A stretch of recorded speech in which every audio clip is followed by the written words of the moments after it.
Hello friends, आज की video में हम बात करेंगे थ्री फेज़ ऑटो ट्रांसफार्मर के बारे में। इस वीडियो में जानेंगे थ्री फेज़ ऑटो ट्रांसफार्मर क्या होता है और इसका यूज़ हम कहाँ करते हैं और इसके कौन कौन से पार्ट होते हैं तथा उनकी वर्किंग भी जानने वाले हैं। तो इसको हम खोल के देखेंगे। जैसे कि ये हमारे पास है थ्री फेज़ ऑटो ट्रांसफार्मर। अगर हमको थ्री फेज़ में वेरिएबल आउटपुट की ज़रूरत होती है तो हम इस ट्रांसफार्मर का यूज़ करते हैं। जैसे कि यहाँ पर एक नॉब है, इस नॉब को घुमाकर हम अपनी इच्छानुसार वोल्टेज को सिलेक्ट कर सकते हैं। जैसे कि इसमें लिखा भी है 0 से लेकर 470 वोल्ट तक अगर हमको थ्री फेज़ में आउटपुट चाहिए तो हम इस ऑटो ट्रांसफार्मर की मदद से ले सकते हैं। और ये जो ऑटो ट्रांसफार्मर है इसका यहाँ पर ये नेम प्लेट है, जैसे कि इसमें भी लिखा है variable auto transformer three phase.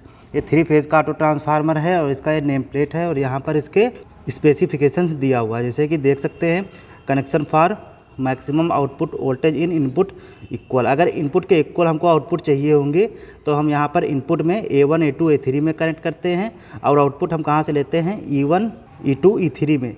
जैसे कि यहाँ पर इसका सर्किट डायग्राम बना है। ऐसे ही अगर हमको इनपुट से ज़्यादा आउटपुट वोल्टेज चाहिए तो हम क्या करेंगे, इनपुट में हम कहाँ कनेक्ट करेंगे, B1 B2 B3 में 415 वोल्ट। और ये थ्री फेज़ है 50 से 60 हर्ट्ज के। ऐसे ही अगर हमको इनपुट से ज़्यादा आउटपुट चाहिए तो हम आउटपुट कहाँ से लेंगे, E1 E2 E3 में 470 वोल्ट तक, जैसे कि यहाँ पर देख सकते हैं। और इसके कनेक्शन डायग्राम है। जैसे कि हमको पता है थ्री फेज़ का ऑटो ट्रांसफार्मर, इसलिए इसमें 3 कोयल होंगी, A1 A2 A3। तो अब इसको हम खोल के देखने वाले हैं।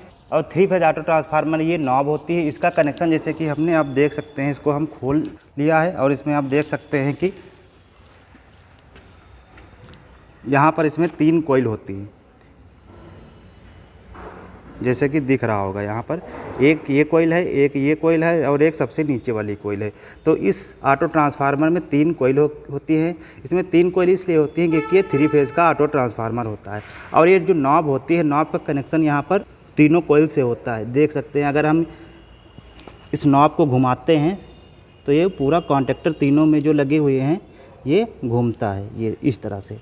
और इस नॉब में एक स्लाइडर लगा होता है, जो ये कोयल होती है क्लोज टाइप की कोयल है। और इसमें ये कांटेक्ट करता है और उसी हिसाब से हमको आउटपुट मिलता है।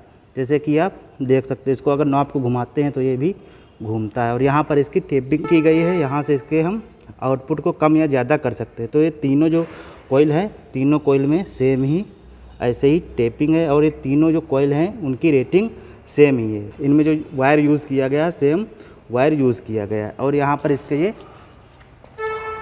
कनेक्शन है, यहाँ पर देख सकते हैं इसके कनेक्शन है। जैसे कि पहले हमने बताया था, आउटपुट वोल्टेज को कम करने के लिए यहाँ पर कनेक्शन डायग्राम दिए हुए हैं। जैसे कि ये पहली कोयल का है, ये दूसरी कोयल का है और ये तीसरी कोयल का है।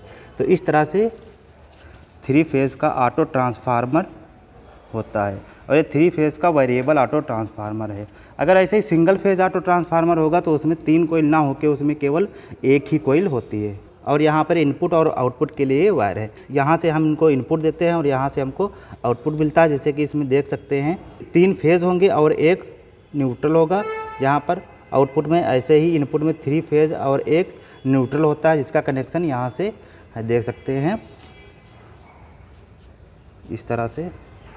जो न्यूट्रल लेते हैं, तीनों वाइंडिंग को कॉमन करके लेते हैं। जैसे कि ये ब्लैक वाला वायर है, ये न्यूट्रल का है और तीनों जो वाइंडिंग होती हैं इनको आपस में कॉमन करके हम ये न्यूट्रल वाला यहाँ से ले लेते हैं। तो इस तरह से थ्री फेज़ ऑटो ट्रांसफार्मर होता है, उसका अंदर से कंस्ट्रक्शन होता है। ये वेरिएबल ऑटो ट्रांसफार्मर है। इसके द्वारा हम अलग अलग वोल्टेज ले सकते हैं, जैसे कि आप देख सकते हैं।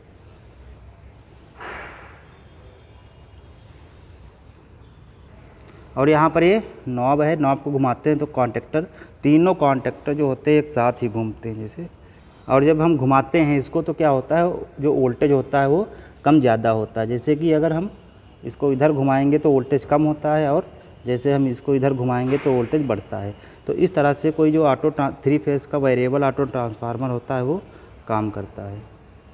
और साथ में आप सिंगल फेज़ जो ऑटो ट्रांसफार्मर होता है उसका भी संरचना दिखा देते हैं। जैसे कि यहाँ पर ये जो रखा है सिंगल फेज़ ऑटो ट्रांसफार्मर है, तो इसमें भी ये हमारी नॉब होती है, इसको घुमाते हैं तो ये जो कॉन्टेक्टर है ये मूव होता है। तो इसके द्वारा हम वेरिएबल आउटपुट ले सकते हैं। तो ये जो है इसको हम सिंगल फेज़ का ऑटो ट्रांसफार्मर बोलते हैं, इसको वेरिएक भी बोलते हैं। और ये थ्री फेज़ का ऑटो ट्रांसफार्मर है, जैसे कि देख सकते हैं थ्री फेज़ जो ऑटो ट्रांसफार्मर होता है वैसे इसमें ऐसे ही क्लोज टाइप की 3 कॉइल होती हैं 1 2 3, देख सकते हैं आप।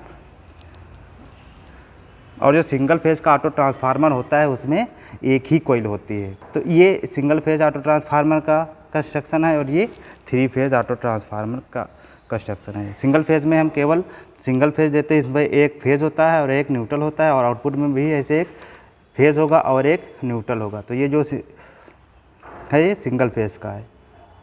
तो आप समझ सकते हैं सिंगल फेज़ और 3 फेज़ जो ऑटो ट्रांसफार्मर होता है उसमें क्या डिफरेंस होता है। तो आई होप आपको वीडियो पसंद आया होगा। तो वीडियो यदि पसंद है तो वीडियो को लाइक कर दें, और चैनल पे नए हैं तो चैनल पर सब्सक्राइब कर दें। मिलते हैं ऐसे ही नेक्स्ट वीडियो में।